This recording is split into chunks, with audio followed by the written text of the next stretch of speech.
essas coisas, evidentemente, eu mostro no meu livro, na parte anterior, sobre o Kant, né? Eu mostro que o Kant é infinitamente mais anticristão do que qualquer autor que o antecedeu e até mais anticristão do que muitos dos seus sucessores. Porque, em geral, o pessoal tenta amansar a figura do Kant. O Kant era um bonzinho, no fundo ele era cristão.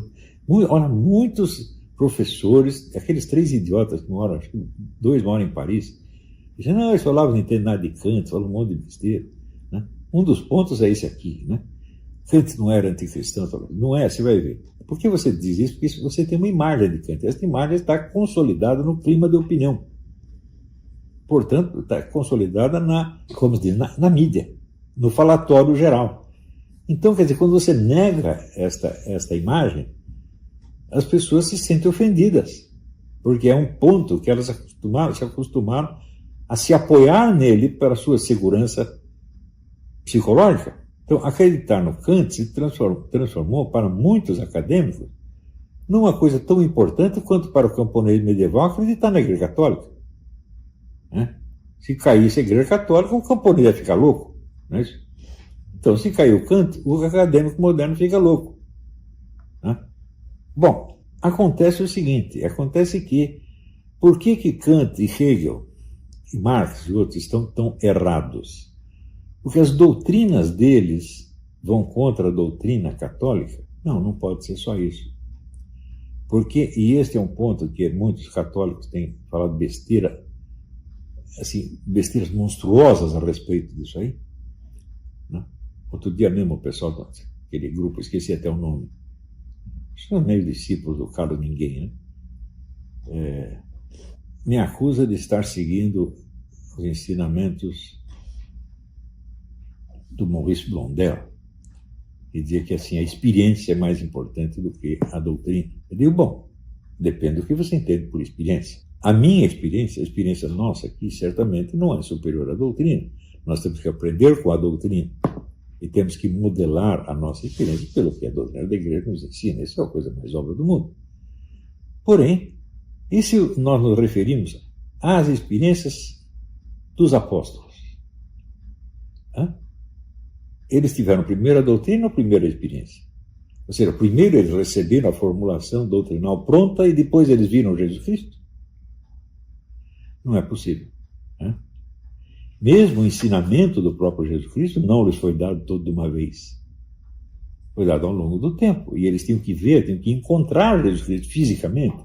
Então não estou me referindo aqui à experiência mística. Claro que existe, nos evangelhos existe experiência mística também. Por exemplo, a transfiguração de Cristo no Monte Tábor. Aquilo evidentemente é uma experiência mística porque eles estão vendo coisas que não estão propriamente neste mundo. Estão vendo coisas que estão no além. Não é isso? Mas a maior parte das experiências descritas nos evangelhos e nos Atos dos Apóstolos são experiências físicas reais, experiências banais da vida. Não é isso? São coisas que as pessoas, como diz o próprio Cristo, vão e contem a João aquilo que vocês viram e ouviram. Ele não diz, vão e contem para João as visões místicas que vocês tiveram, né? As intuições místicas. Não, diz que vocês viram com seus olhos e ouviram com seus ouvidos. Então, é evidente que todo o edifício da fé cristã e católica em particular se baseia na autenticidade dessas experiências. Porque se as experiências são falsas, a religião inteira é falsa. Os evangelistas, toda hora, eles lembram que eles estão contando as coisas de acordo com aquilo que eles viram ou que eles receberam de testemunhas fidedignas que tinham visto e ouvido alguma coisa.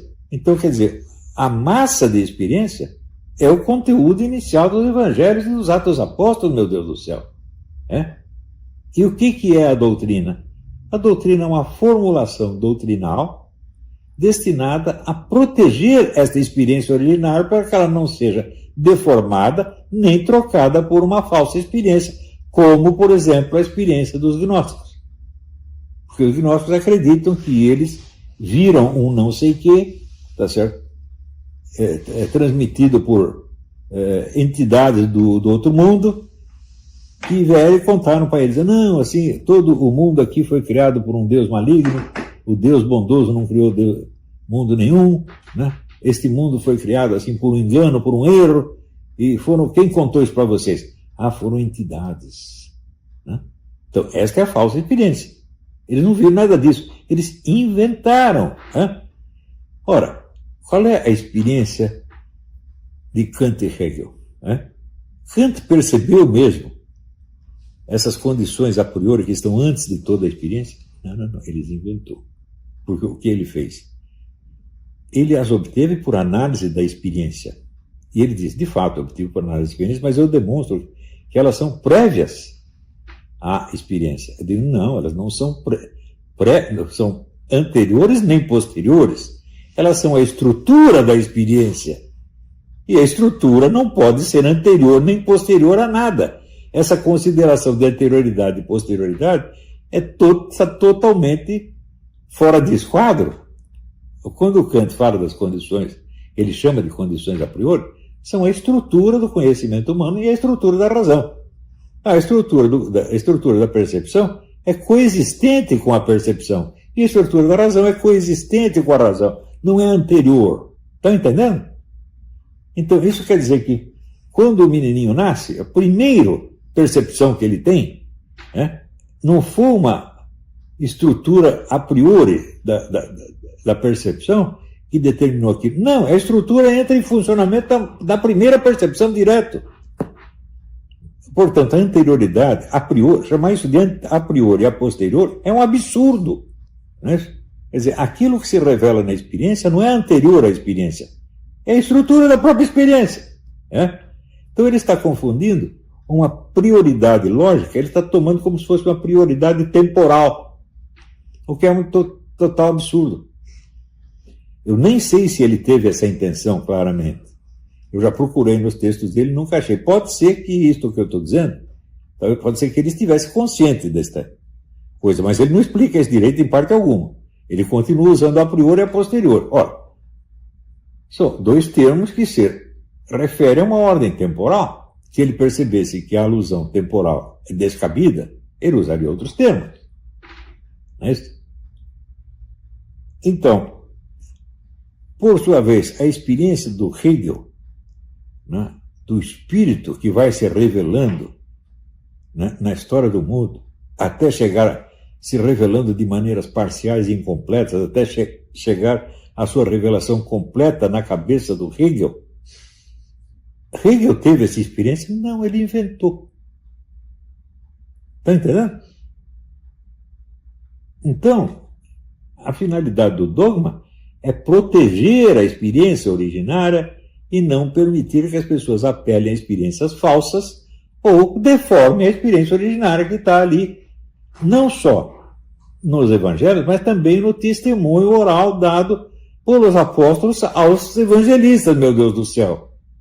Porque os evangelistas dizem assim, nós coletamos depoimentos de muitas pessoas. Ó, coletou depoimento o quê? De ouvido. Não é só o que está escrito no evangelho. Então, eles mesmos estavam escrevendo o evangelho, então não podia pegar depoimento do evangelho, para ele estar escrevendo. Né? Ele não pode ler antes de escrever. Então, é o conjunto dos depoimentos dos primeiros cristãos, depoimentos considerados fidedignos e válidos, que é o quê? Vida, paixão, morte e ressurreição de nosso Senhor Jesus Cristo. E o conjunto de promessas que ele fez. É isto aí que a doutrina preserva. A doutrina inteira é para preservar isso aí. Portanto, é óbvio que a experiência, não a nossa experiência, insisto, sobretudo não a nossa pretensa experiência mística, como no Blondel, tá certo? Não a nossa experiência, mas a experiência dos primeiros cristãos e dos evangelistas. Essa experiência tem prioridade sobre o dogma, porque o dogma existe para expressá-la e formalizá-la e defendê-la. O dogma não tem autonomia, isso é importante. Né? O dogma, para dizer a verdade, o dogma não inventa nada. Você acha que algum papa inventou algum negócio? Não, ele apenas tentou transmitir melhor aquilo que já estava dado na tradição desde o começo. Este contou para o outro, que contou para o outro, que contou para o outro, chegou aqui até mim. Não é isso? Então, o dogma vale na medida da autenticidade da experiência originária. Então, uma coisa é a experiência que aconteceu historicamente para os primeiros cristãos e que está registrada na Bíblia. Né? Isso vale também para o Antigo Testamento, é lógico. Moisés viu alguma coisa, aconteceu alguma coisa. Ou será que ele inventou tudo? Né? A travessia do Mar Vermelho ele inventou, a fuga do Egito ele inventou, é tudo doutrina, não é história. Né? Existe a realidade histórica da Bíblia, sobretudo a que eu estou me referindo, a realidade histórica do Novo Testamento. Né? E tudo o mais depende disto. Se você não acredita que aqueles acontecimentos realmente aconteceram, você está negando o testemunho dos apóstolos. Mesmo que você concorde com a doutrina. Está entendendo? Então, a doutrina existe para defender e proteger a autenticidade da experiência fundadora. Não estou falando da experiência mística do seu Zé Manel, do seu Maurice Blondel, ou do seu Jacques Maritain, de qualquer um. Nada disso. Não estou falando nem de experiência mística, estou falando de experiência histórica, física. É o que diz o Jesus Cristo. Vão e contem para João o que vocês viram e ouviram. Está entendendo? Então, quando você vê que existem pessoas, e pessoas que são sinceramente católicas, que acreditam que o dogma predomina sobre a narrativa originária, eles confundiram tudo. Isso não quer dizer que eu estou concordando com Lutero, que tudo, né, sola a Escritura. Falo, claro que não, porque a própria Escritura diz que nós usamos o depoimento de outras pessoas. Então não pode ser só o que está escrito. Porque para escrever aquilo eles tiveram que ouvir o depoimento de outras pessoas. Eles escreveram tudo, eles mesmos dizem que não. Eles dizem, se fosse escrever tudo, não ia terminar nunca. Né? Então, o certo, em vez de dizer só a Escritura, é só um factum, só o fato. O fato predomina. O fato da vida do nosso Senhor Jesus Cristo, o fato dos milagres, o fato da pregação que ele fez, o fato da morte, do sacrifício e o fato da ressurreição. E isto é que predomina. Não é nem o dogma posterior e nem a sola Escritura. Estão entendendo? Quer dizer que isso é uma discussão que não faz o menor sentido. Quer dizer, é só a Escritura ou vale o depoimento da tradição da igreja? Bom, se é a tradição da igreja não poderia haver Escritura, porque os caras iam tirar. Eles mesmos dizem que pegaram a narrativa da onde? Da tradição, do que os outros estavam contando, pô. Tá entendendo? Então, você veja, quando aparece pessoa, né? Você vê aquele texto do Padre Calderon que ele cita. O Padre Calderon só leva em conta dois tipos de experiência. Ou a experiência mística ou a lógica do dogma. Meu Deus do céu!